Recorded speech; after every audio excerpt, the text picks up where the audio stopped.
কচুয়াতে এমন একটি খাল থাকবে আমার মনে হয় কেউ কখনো কল্পনাও করেনি। কচুয়ার অনেক জায়গায় খাল খনন করা হয়েছে, কিন্তু যে মেন মেন খালগুলা, ওই খালগুলা যদি খনন করা না হয় তাহলে পানি নিষ্কাশনের যে একটি ব্যবস্থা, ওই ব্যবস্থাটা কখনো পূরণ হবে না। তো আমি একটু আপনাদেরকে দেখানোর চেষ্টা করি এই খালটি কোথায়। এই খালটি হলো এমন একটি রাস্তার সাথে, যে রাস্তা দিয়ে অল টাইম ছাত্রছাত্রীরা আসা যাওয়া করে। এই খালটির এমন বেহাল দশা যা বলার মতো নয়। এই খালটি হলো কচুয়া ডিগ্রি কলেজের উত্তর পাশে এবং কচুয়া পাইলট স্কুলের দক্ষিণ পাশে। এই দুই স্কুল কলেজের ছাত্রছাত্রীরা অল টাইম এখান দিয়ে আসা যাওয়া করে।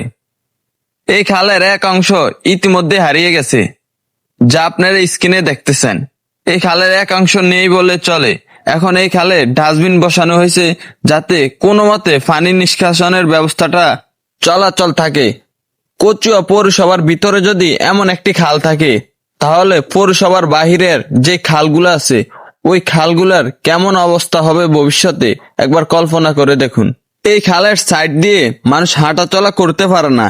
এই খাল থেকে এত দুর্গন্ধ বের হয় যা বলার বাহিরে।